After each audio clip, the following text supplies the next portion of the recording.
Greetings everyone, my name is Zetterville, and welcome back to my Let's Play of Mega Man Maker.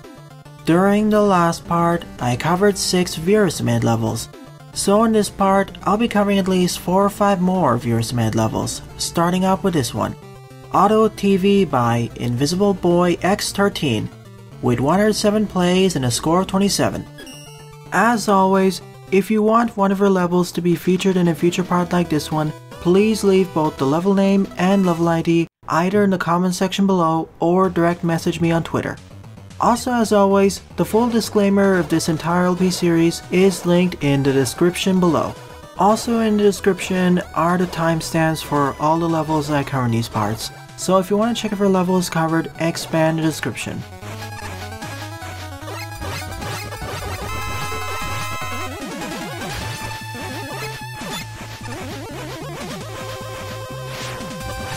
Well, that was easy.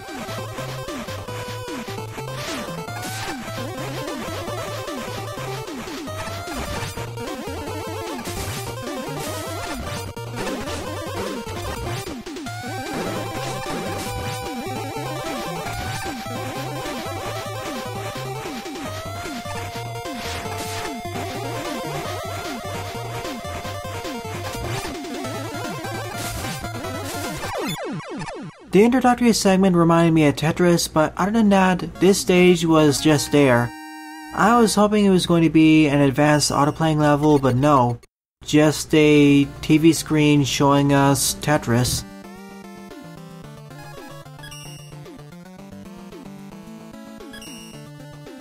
Second level on the lineup is my best level, Weapon Maze version 2 by Little Mac, with 66 plays and a score of 9. It appears that this stage is going to be at least 60 screens long. We're in for the long haul. Let's go through it as base.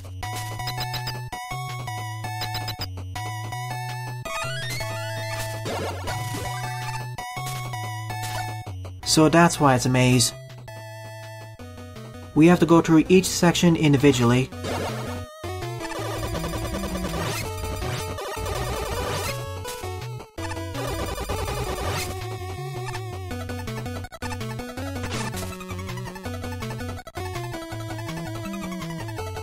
Thank you for the free E&M tanks.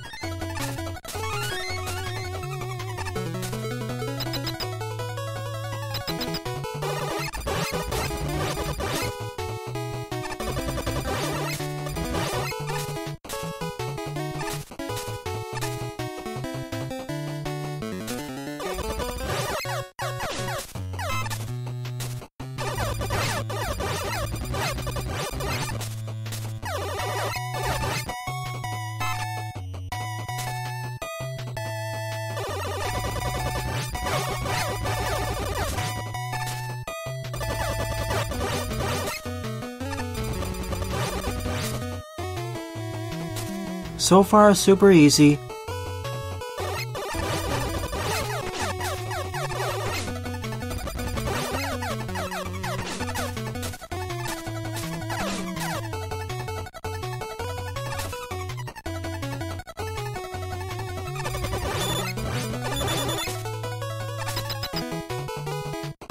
Of course, this is just the first section.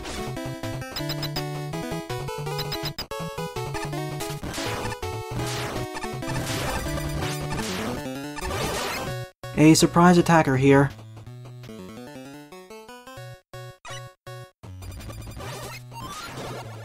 Next stop is the rolling cutter.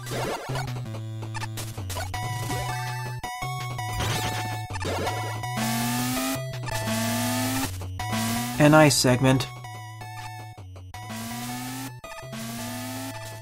Good thing I'm playing through the stage's base, as this section is really easy with him.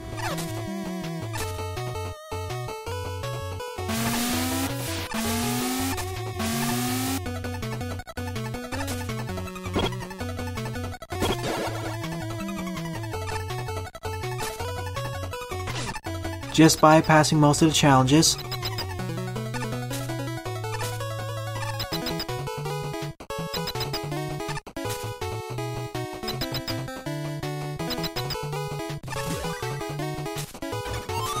Ice Slasher. This went a lot faster than in the Buster Room. Then again, that would have gone a lot faster if I was going through it as either Mega Man or Proto Man, with their stronger base busters. I like how the main room has a full weapon and life respawner. No need to do quick resets. Ice Slasher Room is a fire level.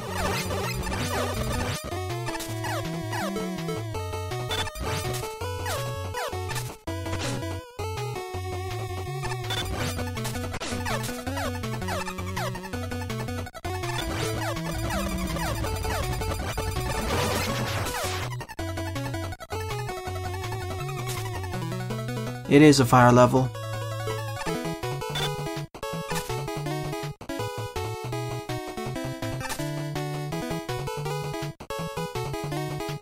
Some odd scrolling over there.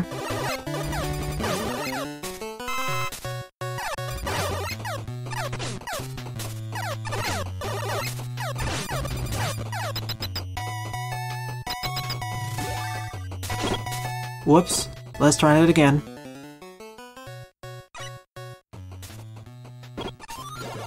Firestorm.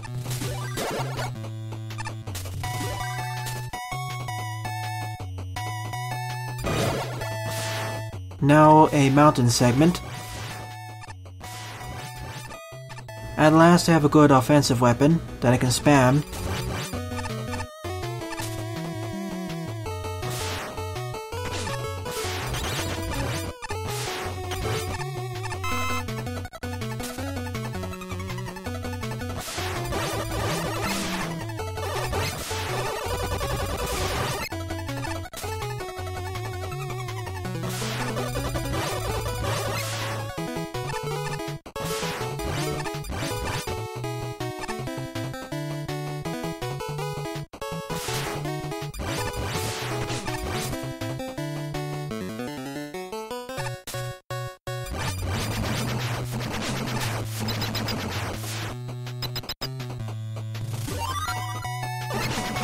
Tomahawk Axe, or rather the Silver Tomahawk.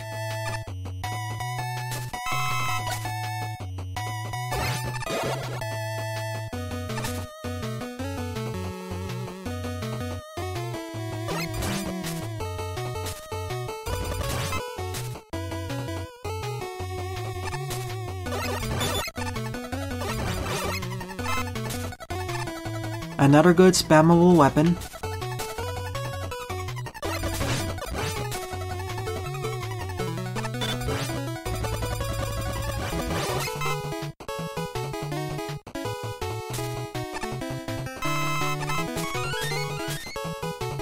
What's with all the free E-tanks?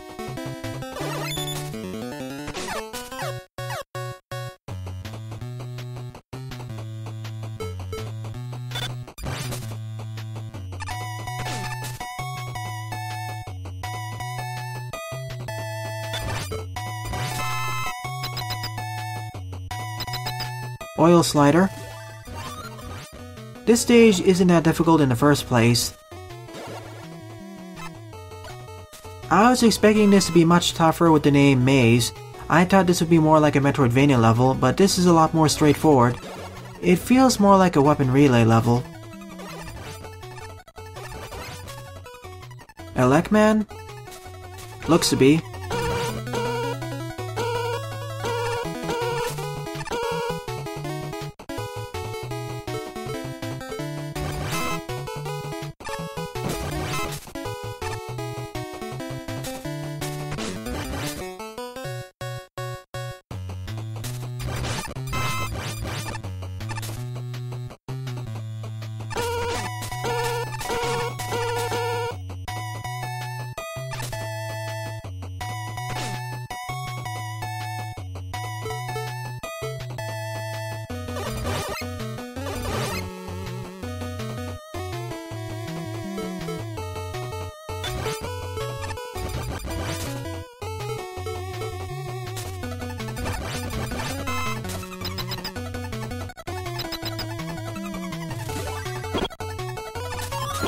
Elec Beam. I like how all the special weapons we acquire at the end of every mini-section matches the theme of that section.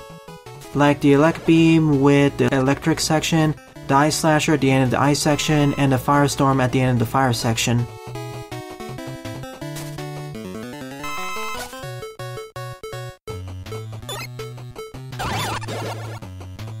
Metal Man. We're getting the Metal Blade next, I think.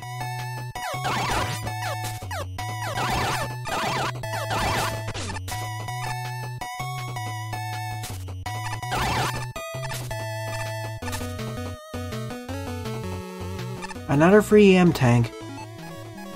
It's not like these sections require some careful platforming of special weapons. Most of them are out in the open.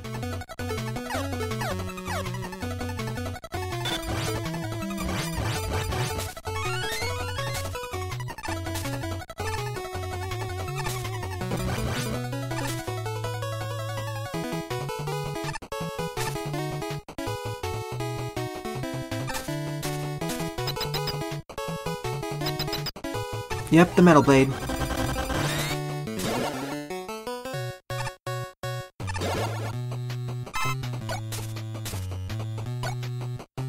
Only one section left after that. Drill Man stage.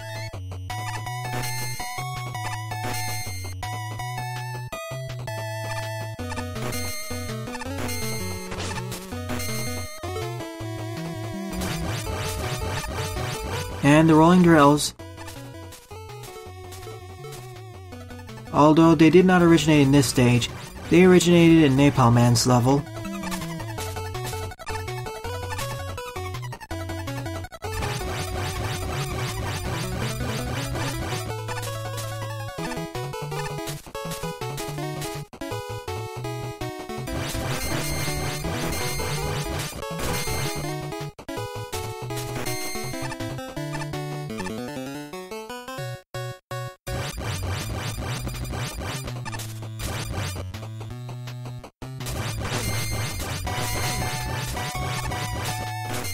Well, now I need the E-Tank.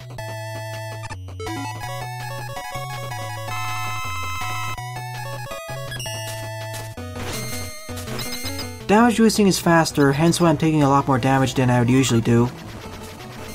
There is no need to wait. There is plenty of extra life pickups and checkpoints.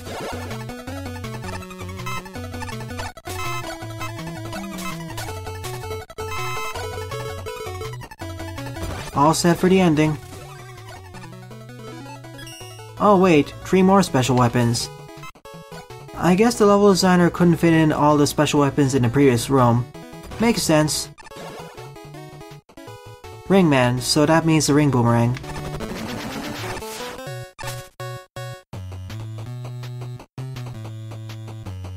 We even have the Ring and Coil platforms.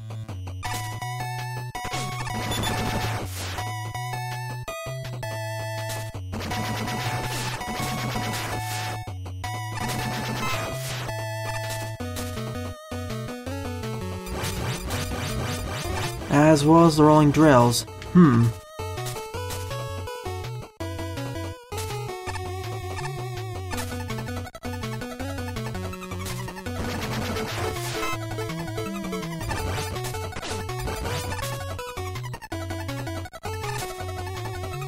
A strangely empty room. Seems like an enemy would be placed over here in front of the door. There is one here. Ring Boomerang. New checkpoint room.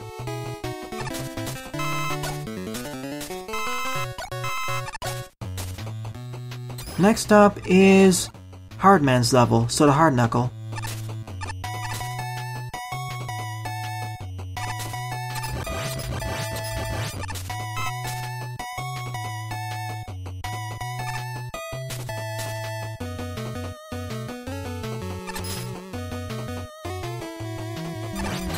More rolling drills.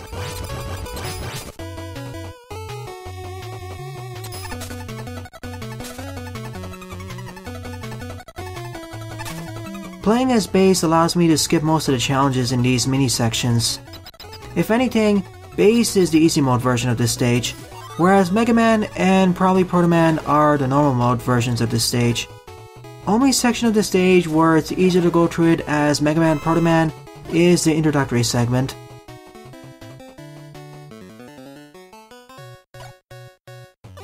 Next up is Windman's stage.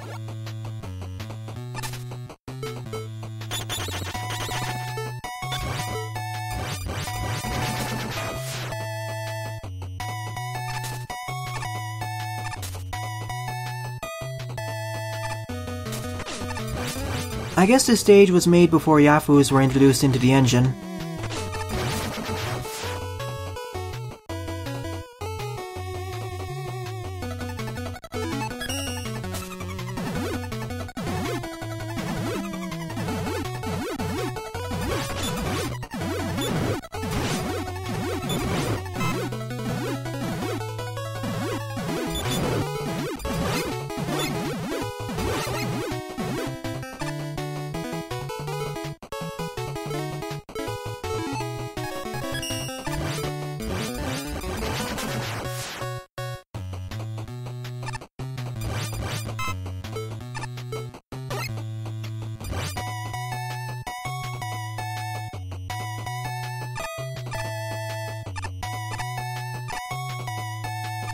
Most difficult section so far, but not by much.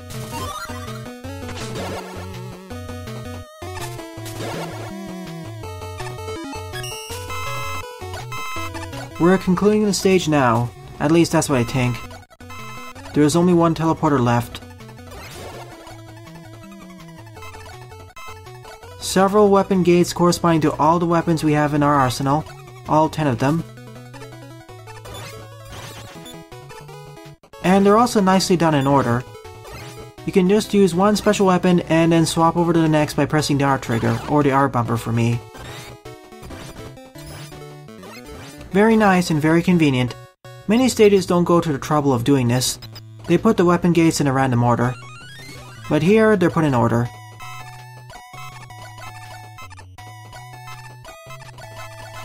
So let's complete this stage. A pretty decent level. I liked how every section had a unique team, and a special weapon that you acquire at the end of that mini section matches that section's teaming.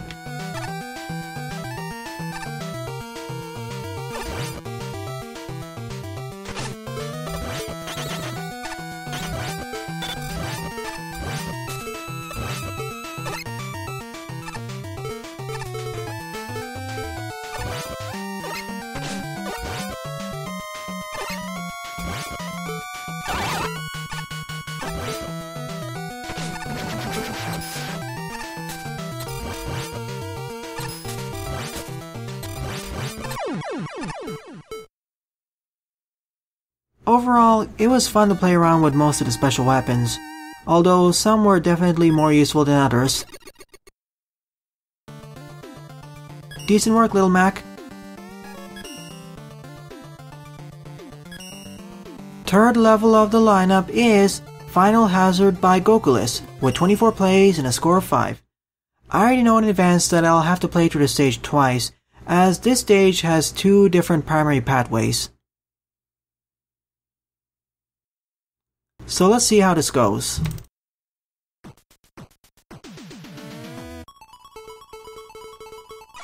Starting off with a large arsenal of special weapons.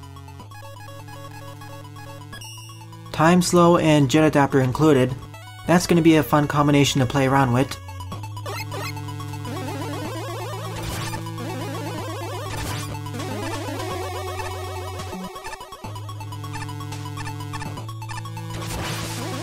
This is looking to be a fortress level, based off the visuals and music playing in the background.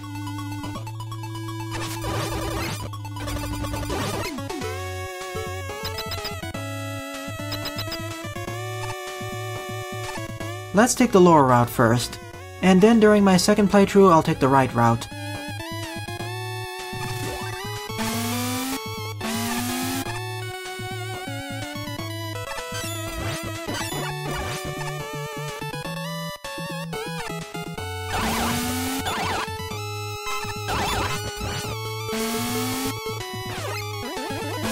I knew that was suspicious.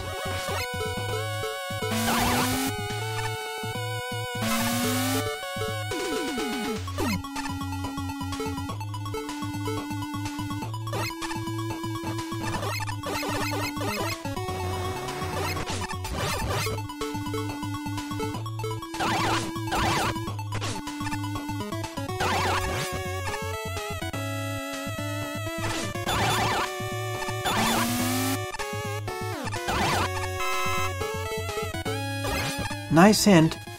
Use the water wave here. Although this is certainly doable Buster only.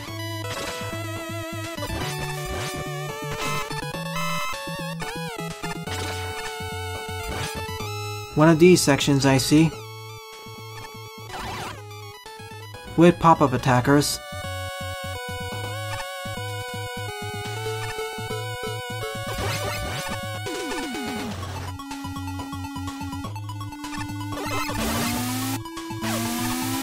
I want that E-tank as well.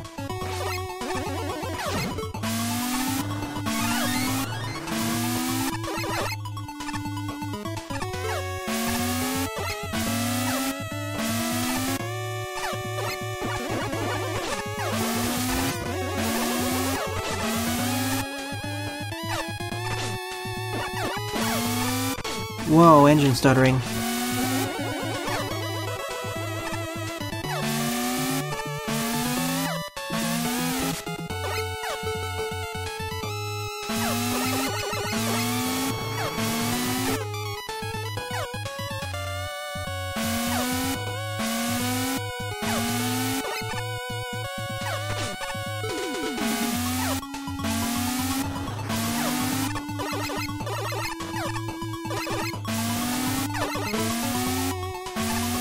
At least there's a timer up above of when it's gonna happen.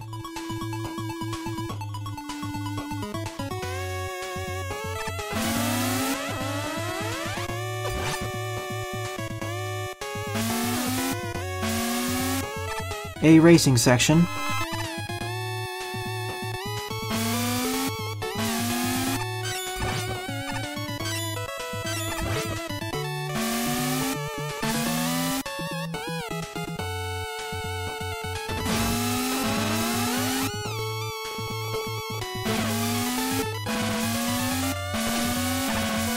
Well, I fell for that trick.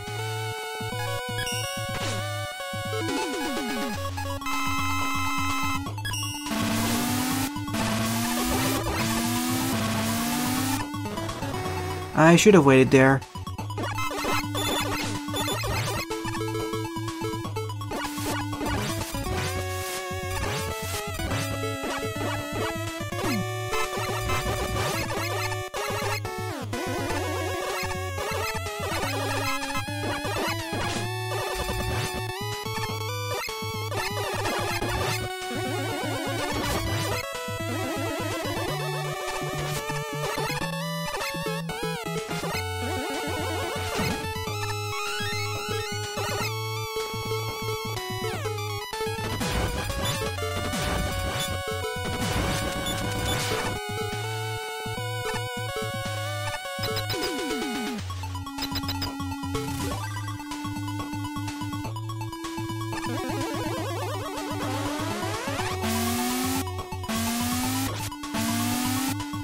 If I was fast enough, I could have avoided that.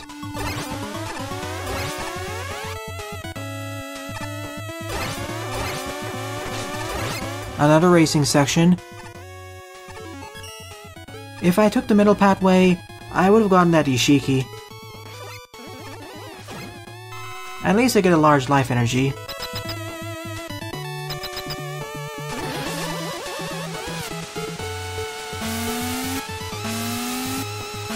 Ah, thank you. For a moment there, I thought I got stuck. End of the stage.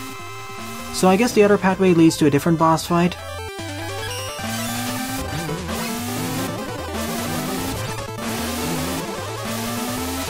Oh no, I see a red force beam generator there.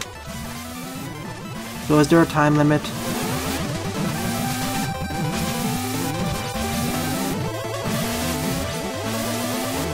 There probably is a time limit.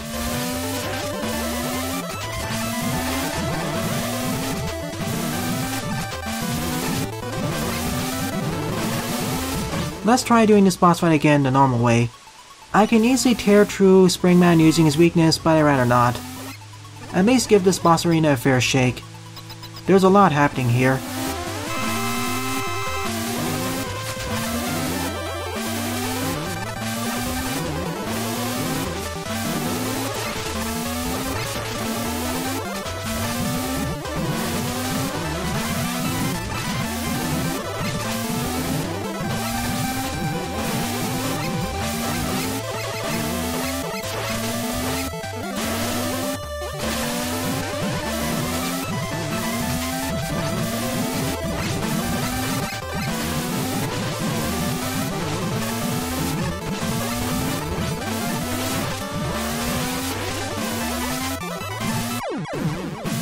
All these enemies are not helping matters, as well as the springs.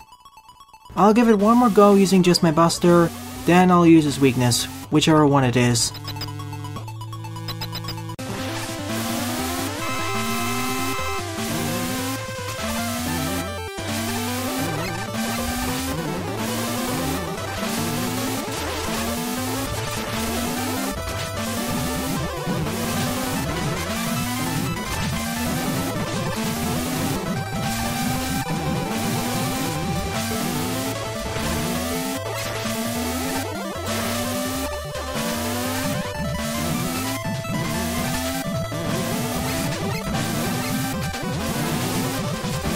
Not to mention these springs are kind of hard to aim at.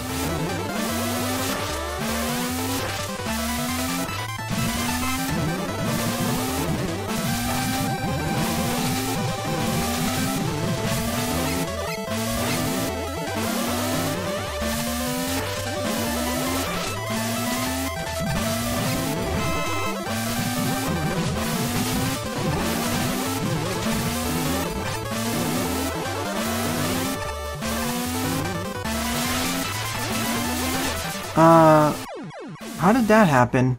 How did he get energized? I didn't even use an electric weapon against him. Alright, special weapon time. I can do it, but it's gonna take a few attempts, and I'm getting annoyed with the sound effect.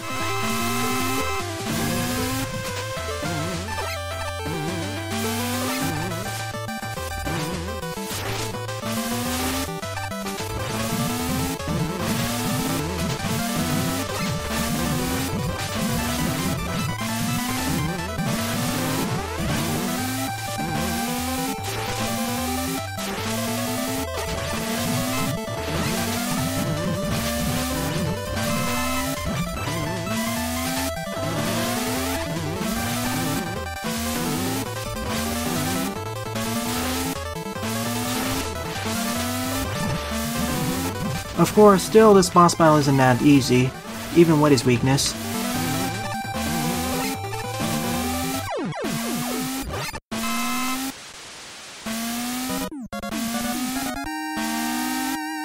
I wonder when those red force beam generators pointing to the left activate. That means there's a strict time limit for this boss fight.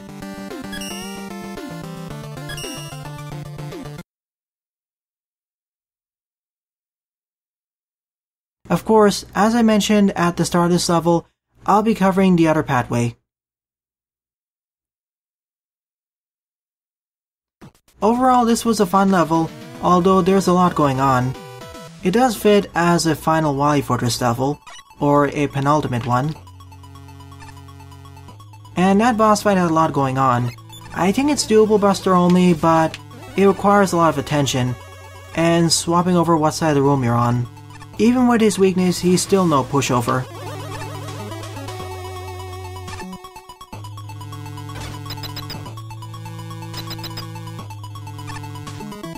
To the right this time.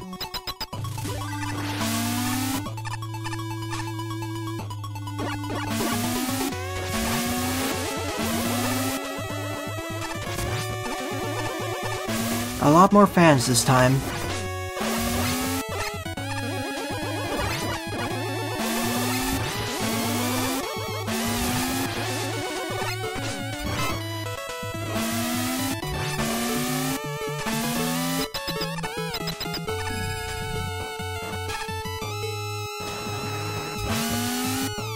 I knew there was a secret here.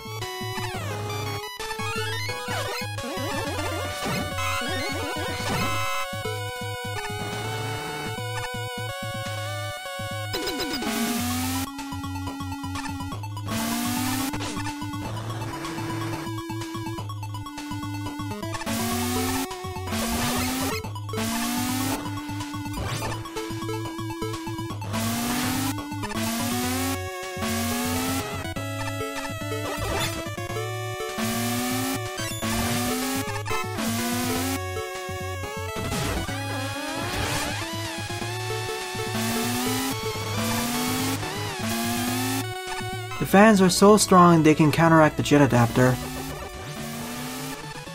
In fact, the fans are stronger than the jet adapter.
Oh, it's so fun to use a jet adapter in situations like this. It's my favorite of the 3 adapters that were added in the latest update. Version 1.4, that is. Especially as you can't get knocked out of it if you take damage.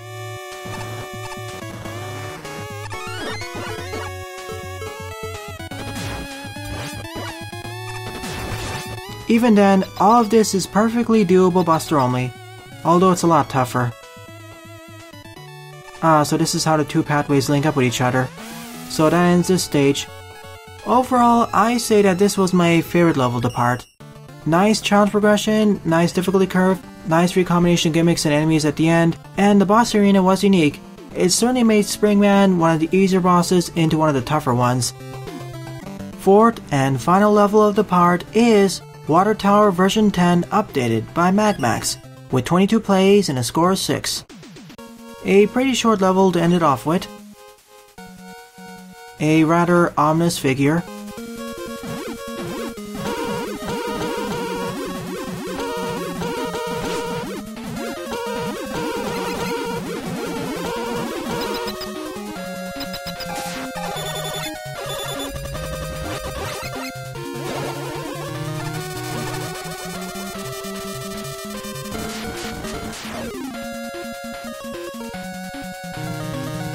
And there's the water reservoir on top of us.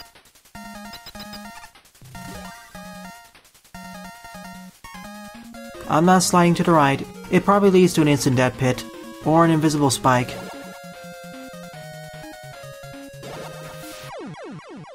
Or that can happen. Only one shot here then. Suddenly moving background. Are we in the sky now?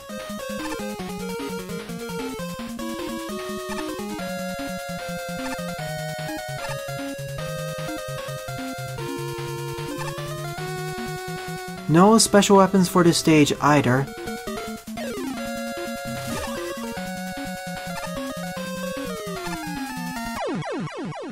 Didn't time it correctly.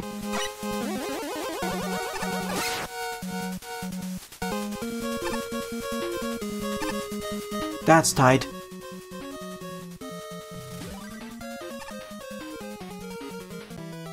Next checkpoint and Time Man.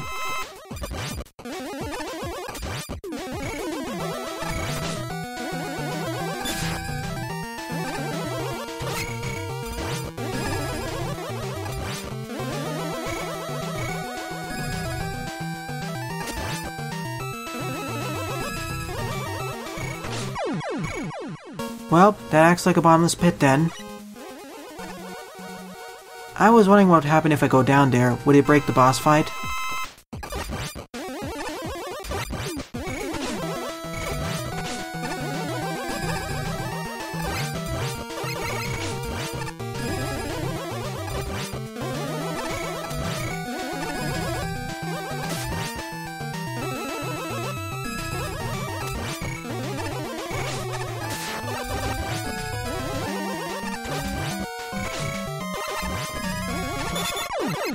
So that was Water Tower 10. A lot easier than the last set of Water Tower levels. It felt a bit more experimental, as the previous Water Tower stages focused more on usage of special weapons. I say it was okay. Certainly wasn't as challenging as I expected it to be, but that's fine. So overall, out of the 4 levels I covered in this part, my favorite level would definitely be Final Hazard by Gokuless, with an honorable mention going to my best level, Weapon Maze version 2 by Little Mac. So in the next part, I'll be covering several more Virus Made levels. Well then, thanks for watching and have a wonderful day. Toodles!